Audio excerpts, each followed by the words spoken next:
All right. Hi. Welcome, everybody. I'm so glad that you're able to join us this evening for another installment of the Winter 2021 session of Beyond the Walls, a partnership between the Oshawa Public Libraries and the Faculty of Social Science and Humanities at Ontario Tech University. I would like to start our evening together with a land acknowledgement. We are thankful to be welcome on these lands in friendship.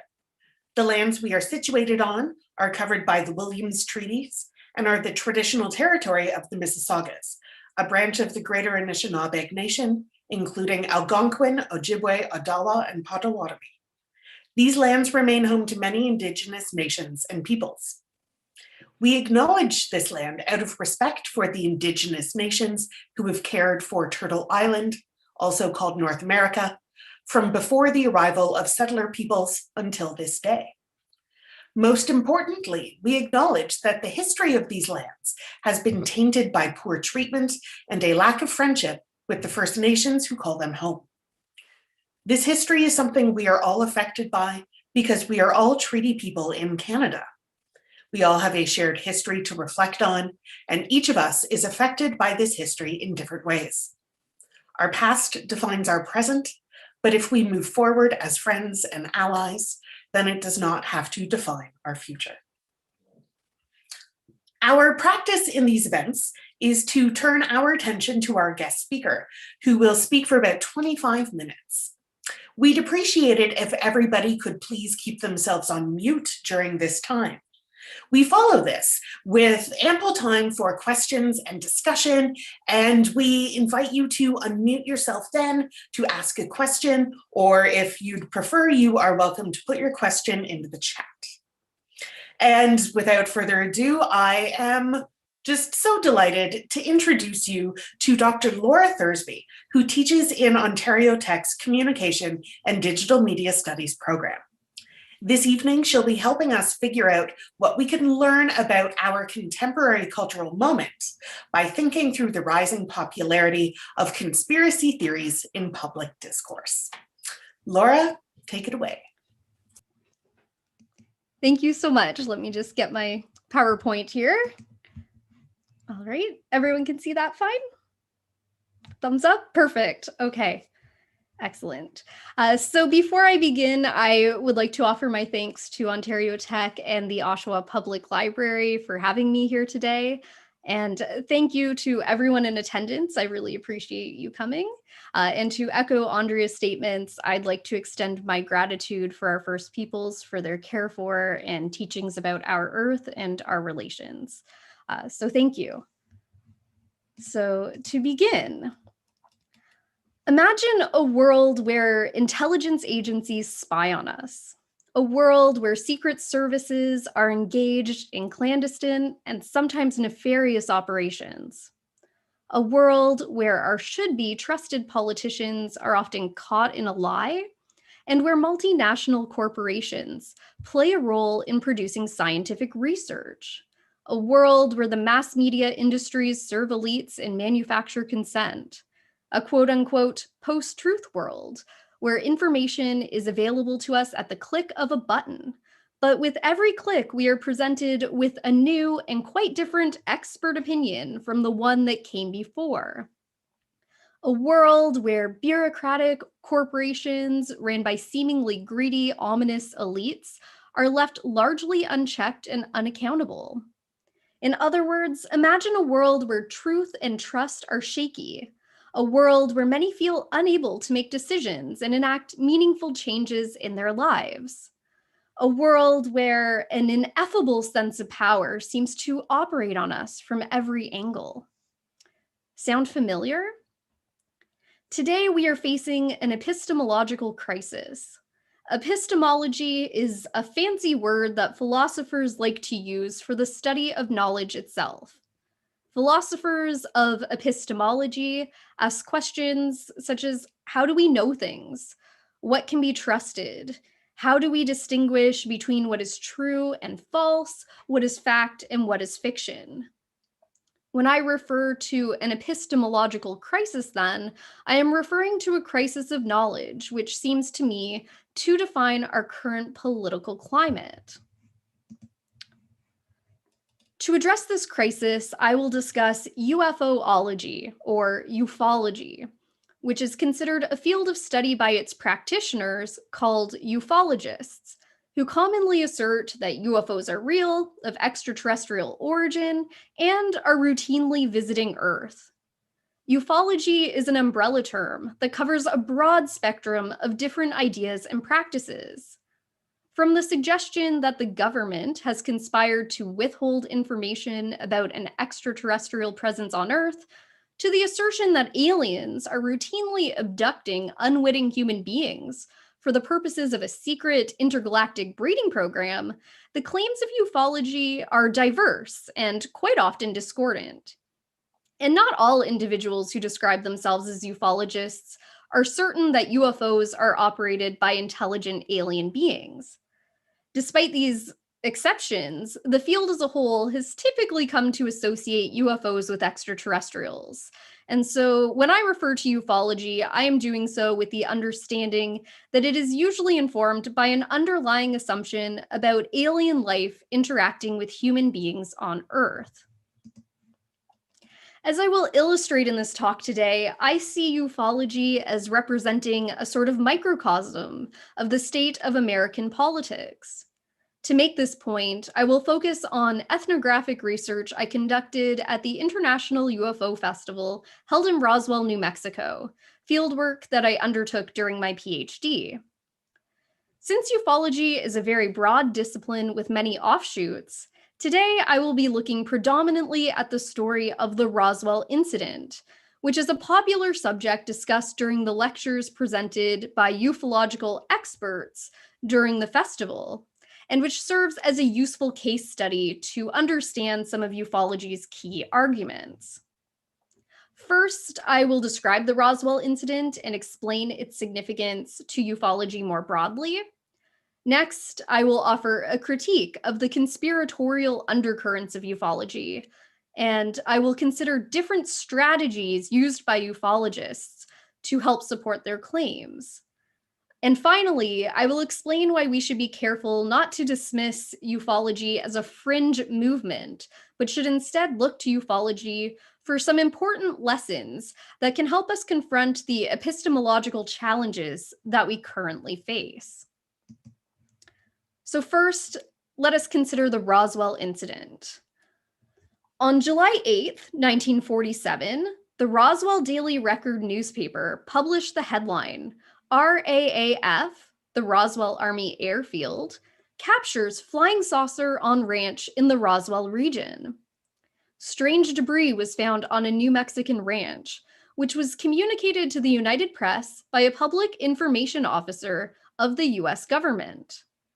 Unlike many other UFO sightings, the alleged flying saucer crash at Roswell was reported not by a private citizen, but instead by a government official, and the release of this information caused quite a stir across the world. The next day, however, Brigadier General Roger Ramey notified the United Press to explain that the original release was simply a misunderstanding, and that the debris found on the rancher's property was not a UFO, but was instead only a weather balloon. It was not long before the incident slipped from attention, as newspapers all over the country dismissed the event as a sensationalized error. For more than 30 years, the story of the Roswell incident quietly gestated behind the scenes. However, in the late 1970s, it would spark new life.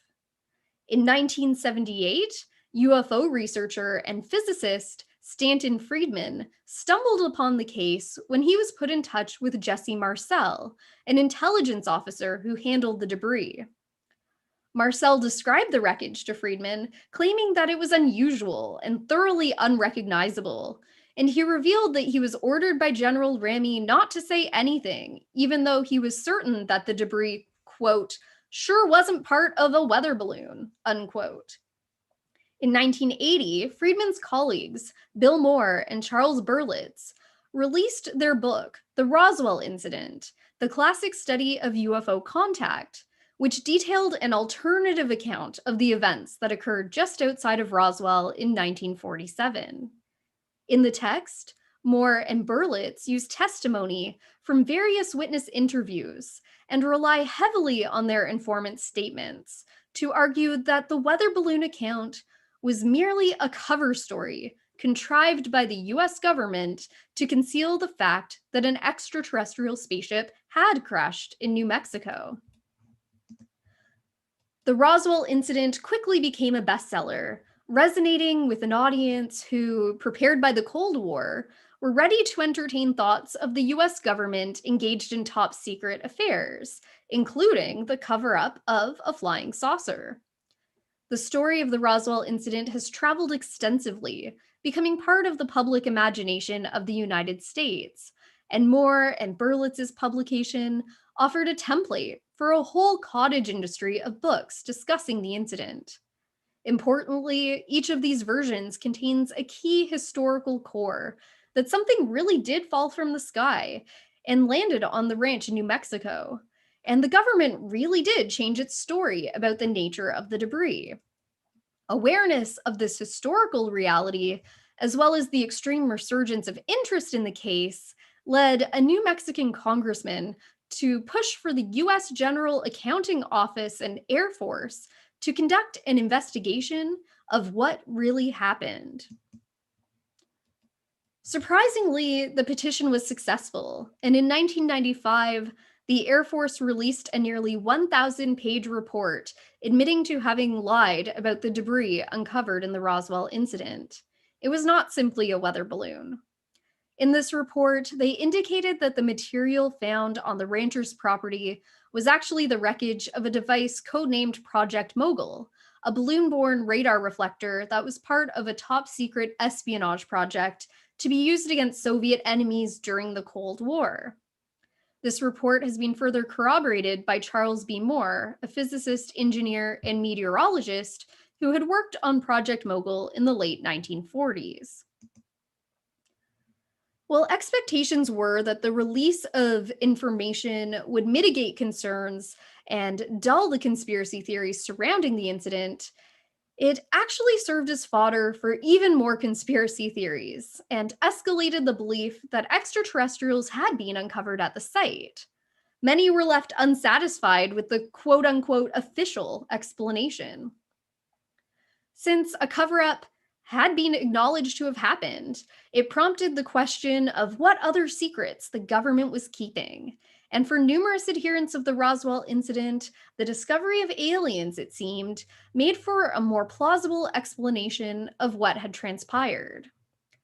Further revelations made possible by the Freedom of Information Act unveiled that the US military and Air Force had secretly been studying UFOs since at least the 1940s, which only added fuel to the fire that more was going on than meets the eye. In the ufological community, the Roswell incident soon became described as the cosmic Watergate, which helped cement the association of the event with government secrecy and corruption. While over 100,000 reports of UFOs have been made since 1947, the crash at Roswell is arguably the single most important UFO case to date and has gained more attention than any other UFO report in the world. 70 years after the initial incident, it maintains its significance in the field of ufology and in the folklore of the United States more broadly. In fact, a 2013 poll reported that roughly 66 million Americans still believe in the conspiratorial version of this account. I ask then, what exactly made it possible for some people to believe this counter-explanation that the government was conspiring to withhold information about the recovery of extraterrestrials, as opposed to the official report released by the government and verified by independent scientific experts? And what might this tell us about the current political situation in the United States? The Roswell incident is certainly one of the most popular subjects discussed at the International UFO Festival each year. And at this festival, expert ufologists come together to present their research drawing in a large and diverse audience coming from all over the world. I paid careful attention to the performative nature of the talks given by these ufologists to see how these presentations helped establish the believability that this historical event really did involve extraterrestrials and a government cover-up. So now I will address the conspiratorial nature of these talks, and I will also look closely at some of the different strategies used by ufologists to make their claims believable to their audience. For instance, during the public presentations, the ufologists engaged in a populist performance with their audiences, which involved their frequent declaration that participants should, quote, do your own research, unquote. This democratic and populist statement creates an impression that we all can and will make that journey from unconvinced to convinced as evidence falls into place around us, so long as we are open to accepting it.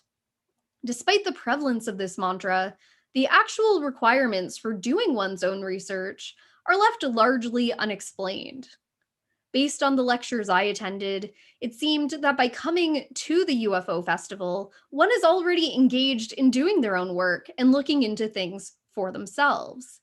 In this way, doing your own research involves listening to the alternative narratives proposed by the speakers with an open and inquisitive mind, and embracing these alternative narratives as being just as legitimate, if not more so, than those provided by officials and the scholarly and scientific communities.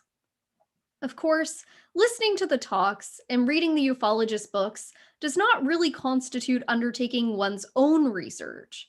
Instead, the information is still being mediated by another source, the ufologist, who serves as the gatekeeper to that knowledge. The speakers are therefore positioned as expert leaders who unveil their information and make it open and accessible at the festival.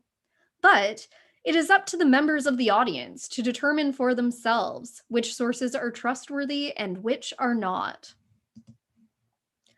To enhance their trustworthiness, the ufologists at the festival would often engage in a delicate balancing act, showing off their scholarly and scientific expertise while simultaneously critiquing the scientific institution and the ivory tower from which their research has been largely excluded and dismissed. The lectures mirrored academic conference presentations, and many of the talks were filled with science-heavy descriptions, which, for the layperson, such as myself, were sometimes difficult to understand. By relying on scientific jargon, ufologists presented ufology as merely another branch of science. It is simply one of the many ologies. It is therefore packaged to parallel scientific authority and downplay its actual exclusion from mainstream sciences and humanities for lacking empirical grounding. Many critics have pointed out that the Roswell authors tend to omit data contrary to their arguments, quote out of context, fabricate or use forged documents as evidence, make assertions without supporting evidence, cite anonymous witnesses, and introduce information to sensationalize their story. And other ufologists have been accused of relying on very unconventional evidence, such as, again, secondhand or unreliable witness testimony, to things like intuition, telepathy, sky watches, using aliens as informants, and using recorded transcripts of hypnosis sessions as proof. At the same time as the ufological community appropriates and emulates science and scholarly jargon for its own ends, it also engages in a fine line of balancing a critique of contemporary science and contemporary academic institutions.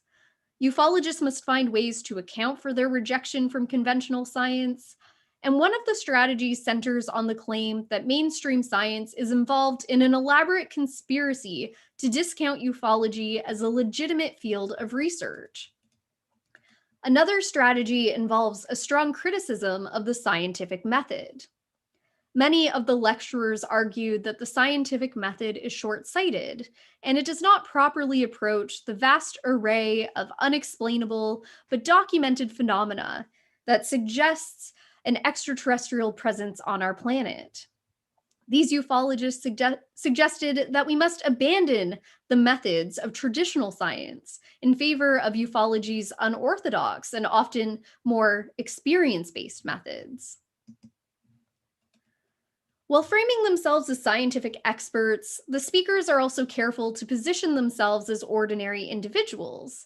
And throughout their performances, they often straddle the lines between specialist on the subject and relatable and charismatic average Joes, a term that floats around a lot when the speakers would describe themselves. Here they emphasize the challenges that they have faced in conducting their research and making it available to the public. In this way, the ufologist presents themselves as everyday people wanting to help champion the cause, unlike the distant elite and academics in their ivory towers. These various strategies taken by ufologists are not so much directed at convincing the scientific community of their legitimacy, as the evidence presented by ufologists has not really done enough to convince science proper to accept their claims. Instead, they are directed at convincing the layperson to embrace their field as valid and reasonable. The performances given by the speakers at the festival provide some indication as to how claims made by ufologists become accepted. By establishing inclusivity and trust and building an emotional connection, ufologists are highly successful at sustaining their audience of true believers. Moreover, the conspiratorial nature of their arguments strongly encourages this lay audience to be accepting of their claims. As American Studies scholar Peter Knight defines them, conspiracy theories are, quote, an interpretation of history, which claim that things aren't always what they seem, and that things haven't just tumbled out by coincidence in the normal, more or less random fashion, but that they have only got like this because someone with evil intentions planned it this way, end quote. In other words, a conspiratorial view suggests that whatever happens in society is the result of a direct design by some powerful individuals or groups who have taken intentional and immoral actions to enact their wills, and it sees everything as connected. While the term theory implies the objective statement of facts, conspiracy theories are not simply dispassionate statements. Instead, in their polemical approach, they become an impassioned and accusatory utterance. Conspiracy theories not only seek to understand the world, however inaccurately, as they attempt to make sense of complex historical processes, but also to change it, where the weight behind the conspiracy theory incites the idea that we have the ability to change this course of history through our awareness of it. This message is an empowering one that registered with the audience, and throughout the festival, the ufologists made rather convincing, forceful, and galvanizing conspiratorial statements, which were successfully mobilized to establish trust with their audience. Even for an objective observer, I found it hard to not get swept up in the emotional rhetoric of the performances given during some of the lectures. The conspiratorial narrative also provides a coherent and tidy explanation for the way things are, which seems to resonate with those struggling to make sense of their place in this complicated world. The simplification of historical processes and conspiracy theories has grave consequences for the production of knowledge, as they fail to conceptualize adequately social, political, economic, and historical processes in favor of an account that connects all of the dots together and provides a unified interpretation of things by pointing to secret powers working behind the scenes. Further, by their very nature, conspiracy theories are unfalsifiable, meaning that they are incapable of being contradicted by observation, since they cannot be proven false. During the talks of the Roswell incident, it became impossible to argue against the claims that extraterrestrials were discovered and covered up, because any evidence to the contrary was taken simply as further evidence of the conspiracy, creating an endless cycle of unfalsifiability. By framing their arguments as conspiracy theories, ufologists make it so their claims cannot be challenged, especially by scientific, governmental, and academic experts who they see as merely working to discredit them. In this way, when I watched the festival lectures, I could feel the criteria that I have come to understand and respect in academic research lose its weight. The scientific method, established consensus, proper methodological techniques, and the peer review process are thrown out the window, or at very least replaced by internal criteria, which differ significantly from established academic practice. But rather than simply labeling these conspiracy theories as pathological nonsense or dismissing them outright as debased forms of thinking or a, quote, poor man's cognitive mapping, unquote, as American literary critic Frederick Jameson famously puts it, or in the words of American historian Richard Hofstadter, a paranoid style, I think it is important for us to reflect on the functions that conspiracy theories, such as the Roswell incident, can serve.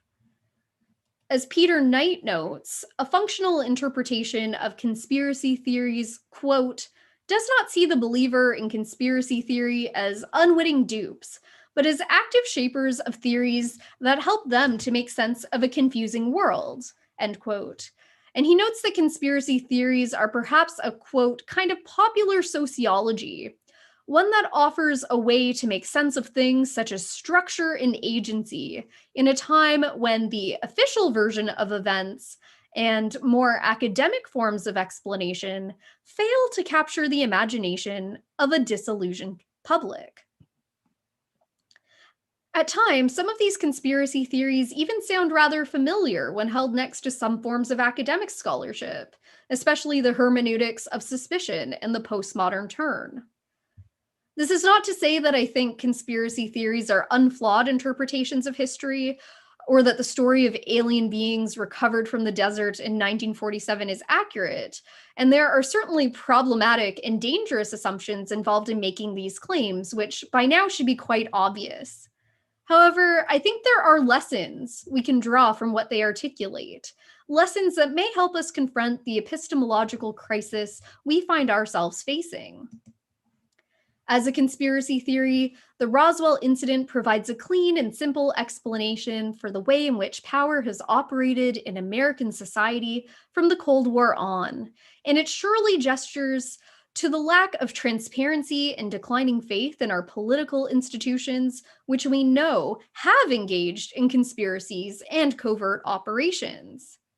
In its critique of authoritative power structures, the Roswell conspiracy theorizes, even if wrongly, a more coherent explanation of the way that power operates in contemporary American society than is afforded by the official account of what transpired. The Roswell incident draws upon an emotive element that relates to the lack of access to power and information in contemporary American society. And the embrace of conspiracy theories in Roswell allows adherents to express a deep cynicism toward modern politics. It rings a better bell than truth alone because it has a better story to tell. But the distrust that fuels conspiracy thinking means that we can never fully access the truth ourselves. While the truth is out there, we can trust no one, to borrow the popular catchphrases from the X-Files. Ufology therefore serves as an alternative to official sources, but it remains an imperfect alternative. It offers an enticing explanation for the way that power operates in this world, but for ufologists, the truth remains forever elusive. It is always just out of reach. So how does this get us anywhere? How can we learn from ufology? Surely I'm not going to solve our world's problems in a 20-minute speech, but there are some important lessons we can draw from ufology to help make sense of American politics today. I mean, we live in a world in which Donald Trump could win an election by drawing upon emotional rhetoric as opposed to facts, in which the editor of an alt-right news source can be placed on a level playing field with a university professor, and in which academics and scientists with stacks of peer-reviewed evidence are often seen losing debates to people who simply declare that they are wrong and accuse them of being part of a bigger conspiracy. This can sound a lot like ufology. By looking carefully at why some people have found ufology so attractive, I think we can get a sense of how to address these alternative discourses. The best way to challenge alternative truth claims is to learn to tell more open, honest, and better stories. This would require substantial and sustained changes made on many different fronts, and this surely cannot happen overnight, and it may not happen at all, but I do think there is some hope. In this world where control is perceived to be transferred away from human agents to larger agencies, institutions, and corporate structures, we need to regain a sense of control and trust. For one, we need to overhaul those institutions and systems that have altered conditions of public knowledge in post-war Western societies. The covert sphere, large deregulated media conglomerates, multinational neoliberal capitalism, institutions and systems that together create a sense of ineffable power acting on our lives. And we need to be able to hold our political systems accountable. The makeup of the government must better reflect the electorate, and we need to do away with gerrymandering, flawed electoral systems, and polarizing political parties. We need to move toward a more honest reconciliation of our fraught past, and we must provide open, accessible education to everyone, and not just those who can afford the knowledge of the ivory tower hidden behind tuition, paywalls, and in ridiculously expensive textbooks. Digital literacy and research methodology must become part of the curriculum, and both the sciences and the humanities need to both do a better job of explaining their work to the public. We need to be able to show people that positive change is possible, and we need to revamp our social welfare so people can feel safe and secure in their own lives. We need to prioritize our planet and our environment to show people that we can hope for a better future. We need to recognize that modern rationality is only one way of coming to understand the world around us, and we need to recognize that knowledge and trust go hand in hand. These may all sound like daunting and impossible tasks, but we must remember that our governments and institutions are not made by aliens on some distant planet. These are human creations that can be changed by human beings. At least in this, I want to believe. Thank you. Thank you so much, Laura. We've already got a question in the chat, so I think we will start there. There's a question from El Prez, which is an excellent name, of how much money is involved in ufology? Yes, so there is definitely a lot of money involved in ufology, and it's sometimes hard to determine which ufologists are motivated by the economic aspects of the business and which ones are kind of serving a genuine quest of trying to uncover their truth. When I was at the festival, I know that a few of the speakers refused to speak to me until I purchased their books. So I think there is a kind of financial motivation that underlies a lot of ufology, and a lot of these speakers do get paid to travel around the world to talk about their research to the public. And so there are these kinds of motivations. And I think different individuals involved in ufology have kind of different levels of that kind of desire to make money and keep this as a business. I've talked to some who I think are very genuine in their quests, and that to me I think is really important to keep in mind as well. But yeah, there's certainly a financial incentive going on for a lot of people. Awesome. I'm going to go down to the next question in the chat from T Leader. I know your talk focused on the Roswell incident and the conspiratorial side of ufology, but does your research look at other aspects of ufology, such as alien abductions and contact? If so, could you share some of your thoughts on that? Yes, I cover a whole gamut of ufology in my dissertation, which hopefully very soon will be a book, fingers crossed. But yes, I talk a bit about these different factors of ufology. I think Roswell and those who kind of study Roswell and ufology would describe themselves as the sort of nuts and bolts ufologists, and they're very interested in UFO sightings and finding evidence of crashed spacecraft. When I was in Roswell, they were trying to recruit me to be part of their archaeological team because I was an academic, even though I know nothing about archaeology. And so they're more the nuts and bolts side. And there's a lot of contested areas of ufology. There's this whole side of alien contact, and that even has its own factions. So there's what's called the contactees, who are they kind of frame their experiences of their alleged encounters with aliens in these very positive ways, where aliens are benevolent saviors here to warn us of our impending doom if we continue on this destructive path.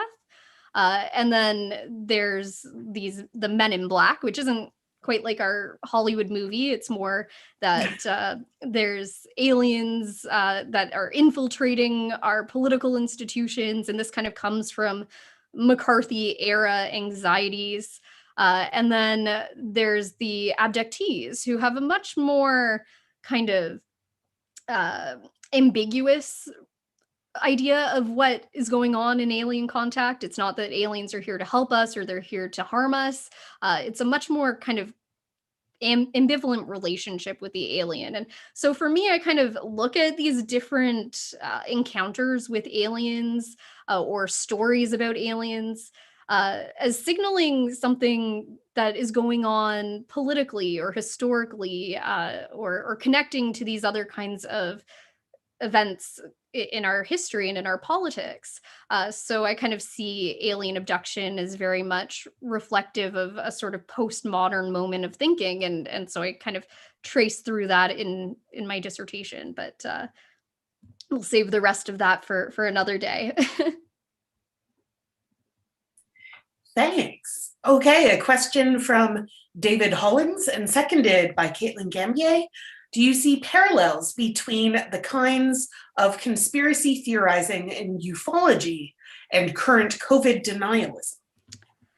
Yeah, I think a lot of conspiracy theories operate from that same underlying sense of insecurity, and really fueled by a distrust in our kind of official institutions and establishments. I mean, there's no denying that COVID conspiracy theories are very much fueled by a distrust of the scientific establishment. And I think a lot of that stems from a lack of understanding of how the scientific institution actually works. I think when we kind of operating, I mean, I'm not from the sciences, but I have a lot of friends from the sciences, so I'll speak from what I've heard from them. But I think what the public gets are these little sound bites of what science is and how science operates, and we get these little snippets. But a lot of people don't know how the peer review process works. A lot of people don't really understand how the scientific method comes together. And so I think in COVID conspiracy theories, we really see that manifesting and kind of unfortunately manifesting around an issue that has very, very difficult stakes in our real world. So that is very kind of, it's a challenge to kind of reconcile, because I see where the logic kind of comes from, even if it is a flawed logic. I mean, we have stories of the Tuskegee syphilis experiment. We have these sorts of things that we know there's a mistrust with these institutions, and I think that's real, and I think that we need to address that. But yeah, I think there's a lot of overlap in that mistrust and where that comes from, fueled by a lot of actions that have been taken in the past that have been historical wrongdoings. Thanks. Okay, next from Chelsea. I loved seeing your pictures from Roswell. I was wondering if you could tell us a bit more about what that experience was like. Yeah, Roswell was weird. It was an experience. Roswell too, I talk in my dissertation, it's kind of this symbolic place that there's this whole tourism industry that's built up around this alleged UFO crash. And there's a UFO museum. There's places people can go on tours to go see the crash site. But there's actually no agreed upon crash site. There's no actual evidence or like physical documents beyond newspaper clippings and other kinds of clippings at the Roswell Museum. So I kind of see it as like this weird postmodern tourist destination where the crash didn't even happen in Roswell. Apparently it happened in Corona, which is over 2 hours away, but tourists aren't going to go for that drive. So it's kind of built up around this idea of these stories, and there doesn't necessarily have to be any kind of rooted evidence or truth or anything to kind of gaze upon. Instead, I think Baudrillard would have a field day going to Roswell, looking at this kind of hyper reality of what exists as a sort of no longer a sign, but we only have signs of signs of signs. So it's a fun place. It's very hot. Bring your sunscreen if you ever go to Roswell. That is awesome advice. From Katie Green, thank you so much for such an interesting and engaging presentation. My question is, you briefly mentioned that the US government was engaged in its own secret study and projects about UFOs. Could you tell us just a little more about these projects and why they helped fuel alien-based conspiracy theories?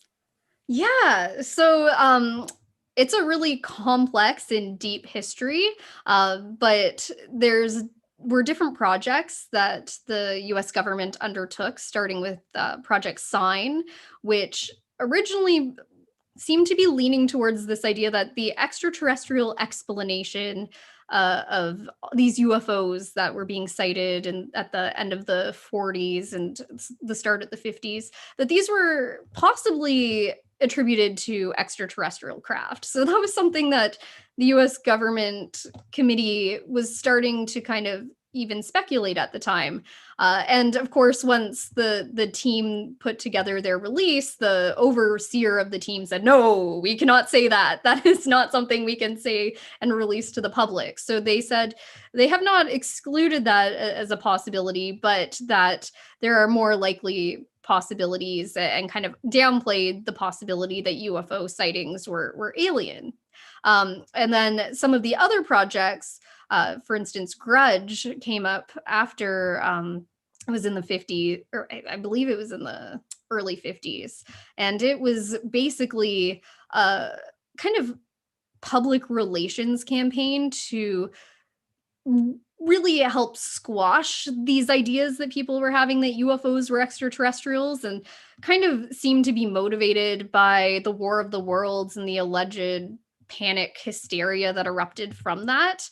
And so they tried to squash these views, but did so by kind of just being really dismissive of any and all sightings. And then there's Project Blue Book, which kind of at the start was very serious about trying to figure out what was going on with all of these strange things, trying to understand if they were part of Cold War spy tactics, whether they were possibly extraterrestrials. So they were trying to look at a range of unidentified things, and really sought to try to classify what they were or sort them as legitimate unidentified flying objects. And nearing the end of Blue Book, there was kind of a turn where a few other external panels, the Robertson panel and the CIA, had the Condon report, that were, again, very much set out to dismiss and squash all of these beliefs immediately. And so I think by the government trying to either control the public image or ideas about what UFOs were, or perhaps agreeing that they were a possibility, this really fueled a lot of conspiracy thinking. It's like, what are they trying to hide from us? So I don't think the government did themselves any favors with their release of information about these projects. And whether or not their intention was that they were trying to engage in elaborate conspiracy to squash this idea that aliens had landed and had been recovered, or whether it was just the government being a little incompetent. I think there's various degrees of interpretation there, but clearly it didn't do them any services, and it certainly fueled this conspiracy thinking. Awesome. Another question from El Prez. Are there any link to the Christian right? So, yeah, I get asked a lot where the political alignments of ufologists lie. And there's so many offshoots of ufology that certainly there are some that kind of are very evangelical or connect back to they kind of share overlap with QAnon and these sorts of conspiracy thinkings. They kind of, I find people who latch onto one conspiracy theory sometimes like to latch on to other ones. And so some of them find that there are answers from QAnon or from the Roswell incident that make sense to them. And so they draw from these kinds of conservative alt-right discourses. But I don't think there's like a defining political ideology of ufology. When I went, it was just before Donald Trump was elected, and there was lots of debate about who they wanted to win the election, and a lot of them were really into Hillary because they thought that, I think it kind of brought up the 90s feeling of Clinton being in power, and that was really the age of the alien and the X-Files. And so there was a bit of excitement about that returning, and John Podesta being part of Hillary's team.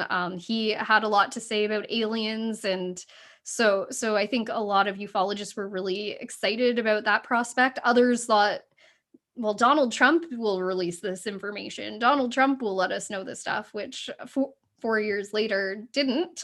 So I'd like to go back to Roswell and see what they have to say about that. But yeah, there's not really like a typical profile of a ufologist. I find that they come from many different walks in life. I do find it's a more masculine area. There were some women ufologists and speakers, but predominantly male-centered. I think kind of a middle-class group that was there, of course, to afford to travel to Roswell.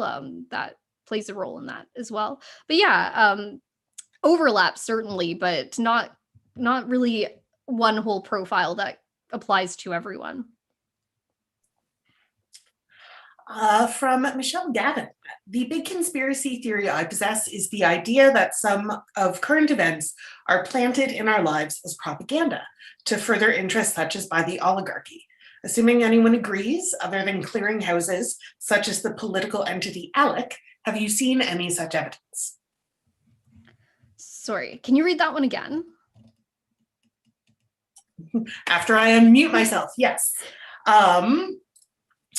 The big conspiracy theory I possess is the idea that some current events are planted in our lives as propaganda to further interests such as by the oligarchy. Assuming anyone agrees, other than clearing houses such as ALEC, have you seen any such evidence? Well, I don't know if propaganda is necessarily a conspiracy theory. And I think a lot of our media institutions, especially in the United States, since at least the 80s, have certainly segmented and been deregulated to the point that they are able to produce certain narratives that suit their own interests. So I think there's an interesting overlap between some academic theorizing of operations that happen behind the scenes and some conspiracy theories. And I don't think there's always as clear-cut of lines as we kind of, from the academic side, want to think that there are. I think there certainly are there's really good evidence that our media is not necessarily always serving our best interests.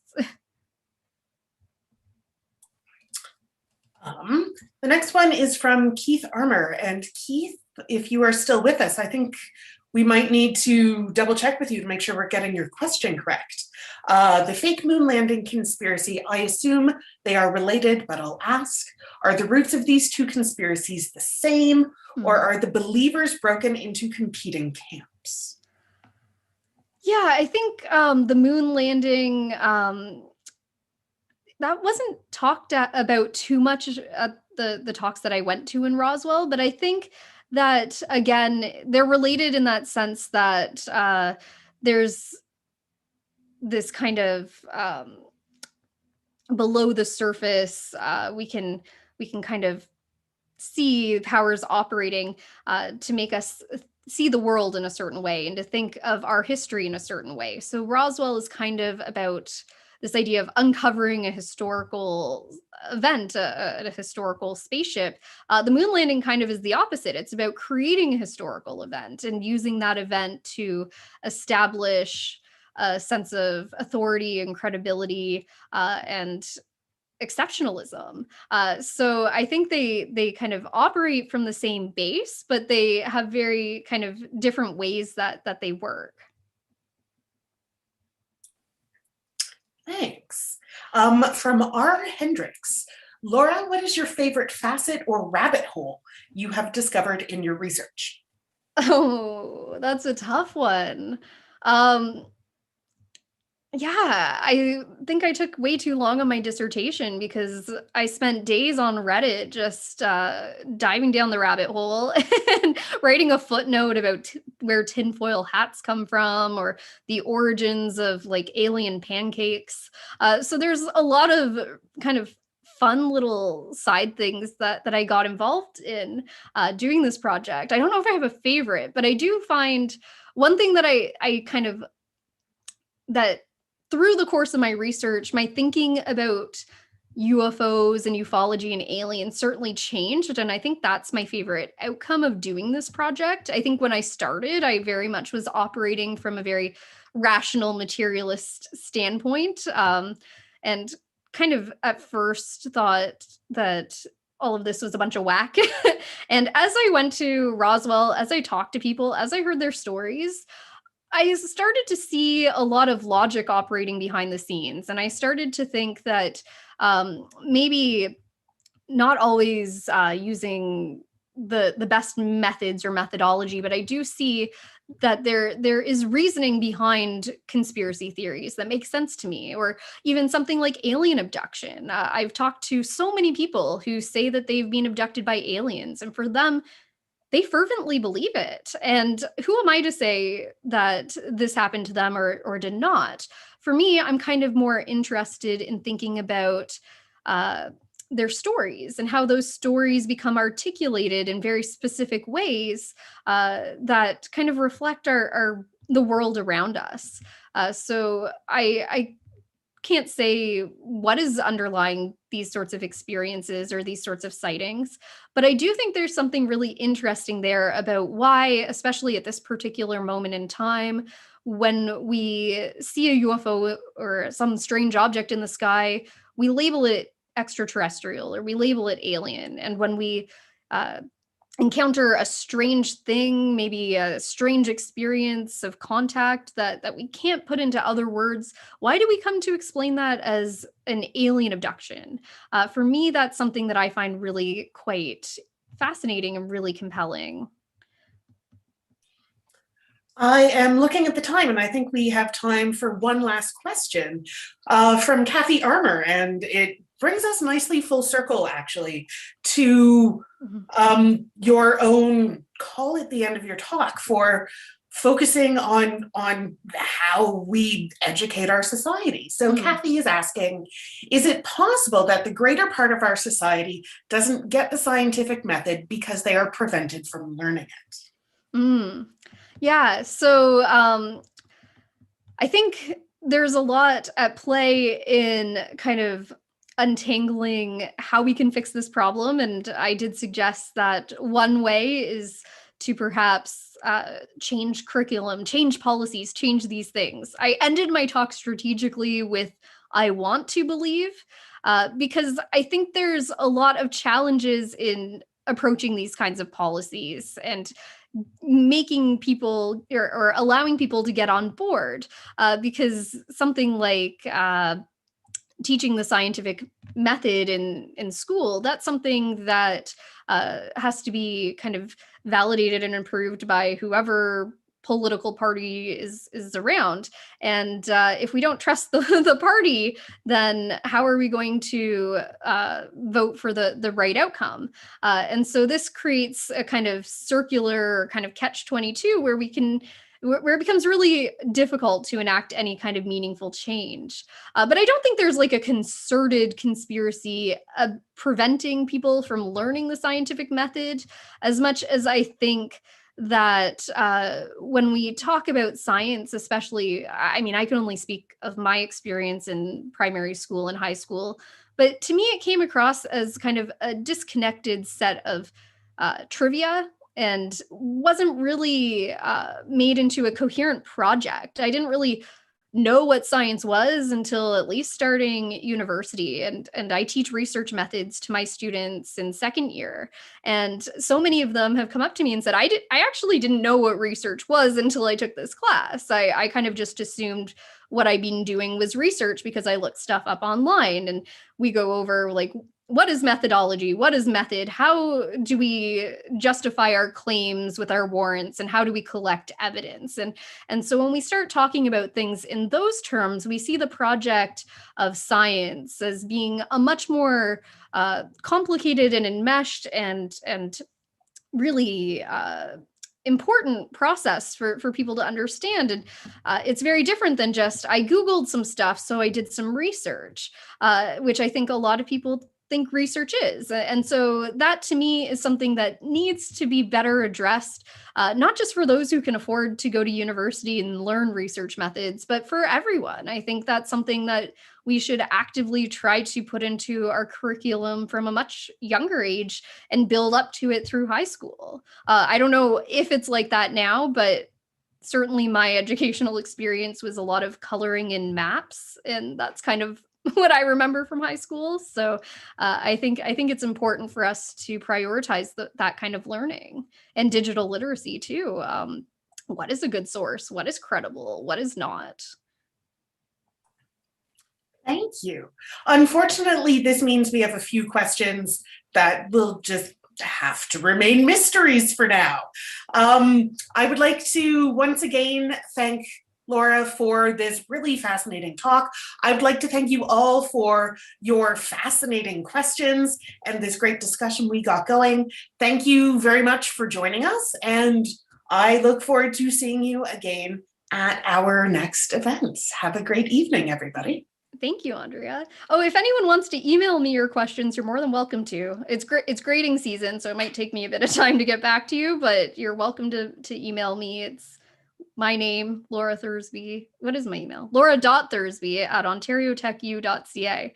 So you're welcome to message me there. I love talking about this stuff. So thanks so much, everyone, and have a good evening. Thank you.